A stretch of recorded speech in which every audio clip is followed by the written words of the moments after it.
this culture, by Islam, you cannot apply Islamic law in the United States. You can't. It would be completely unacceptable. Because Islamic law is organic. It's a holistic system. You cannot have, so like, let's chop off the hands of thieves, and you have a consumer culture where the whole society is locked in to the system of creating consumption as an addiction, right? I mean, you have to change. It's you know, the Islamic legal system, the first chapter of Islamic law books is called the chapter of purity. I mean, it's a spiritual tradition before it's a legal tradition. And so you cannot impose the legal laws on a materialistic society. You have to introduce, and this is why the Meccan stage precedes the Medinan stage. The Meccan stage had no legal rulings. It was a stage of changing the perceptions of the people. And once that shift took place, this radical paradigm shift, once that took place, then the rules begin to make sense. But to apply the rules without that would be injustice.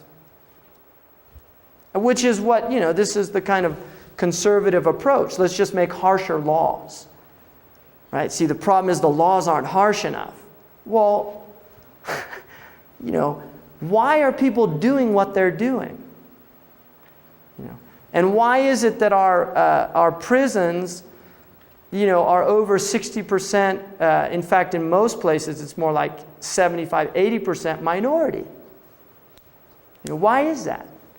Well, that's more evidence, you know, that these are inferior type people. I mean, there's a lot of, that's an unspoken belief amongst a lot of people in this country.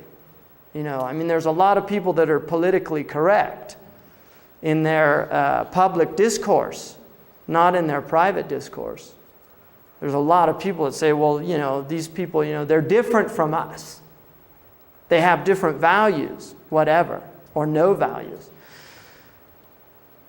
So whereas the Islamic situation is saying, look, what's going on, right?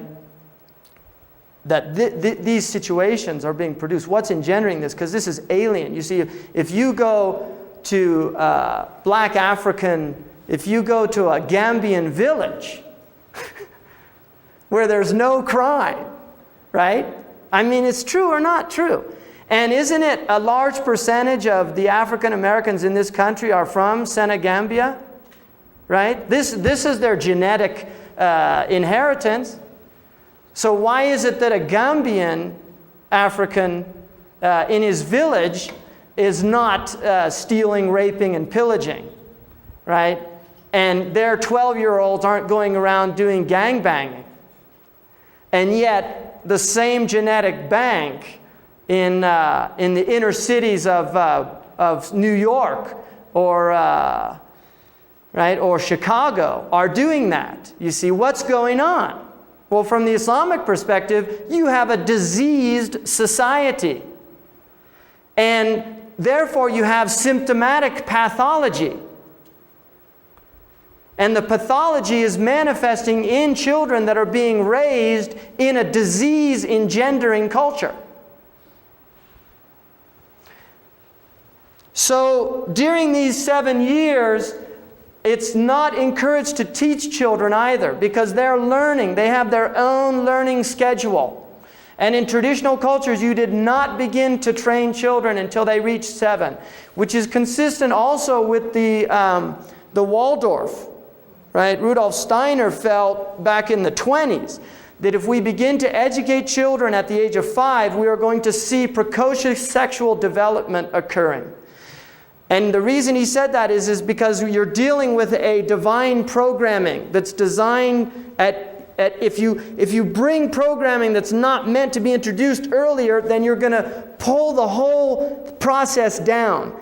So instead of the sexual maturation occurring like in this culture when people who here might have grown up in the 50s, at the age of 14, most boys and girls were not thinking about sexual experimentation, right? Really, they weren't. And you can talk to your parents if you're not that old. Right? I mean, this is not, I'm not making this up. This is, even the monarch has, you know, the period now. We have early onset periods. We've got girls now at 7 and 8 that are beginning to menstruate in certain areas. Right? So something's going on, right? Now, if you introduce, it's actually considered damaging. Now, this is not true of all children. There will be, because you're going to have children that want to read at the age of 3 or 4. But the vast majority of children are not going to be like that. And so they're doing their work. Between 1 and 7, they know exactly what they're supposed to be doing, and you let them do that. They're developing their minds, and they're actually... They are, according to Islam and according to a lot of our neurological research, it's confirming these ancient beliefs. Because this is not just Islam. This is congruous with many traditions. 7 was an age of initiation in many, many traditions. And in the classical European oral culture before Christianity literized that area, 7 was actually, you were an adult at 7. You went from childhood to adulthood at the age of 7, because in oral cultures, 7-year-olds speak like adults. And you'll notice a radical change in the ability of a child to articulate at about the age of 7 and 8. There's a real change in their ability to express themselves. And this is why even in England, you know, in the 8th, 9th century, 7-year-olds and 8-year-olds were being hung for horse theft, right? Which, I mean, obviously that's horrific, but it's indicative of an oral culture and how they view. And this is why you will find marriage occurred in oral cultures at early ages also.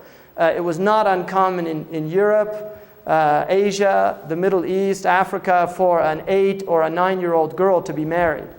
Not uncommon at all, because they were considered to have already reached the age of maturation in the oral understanding.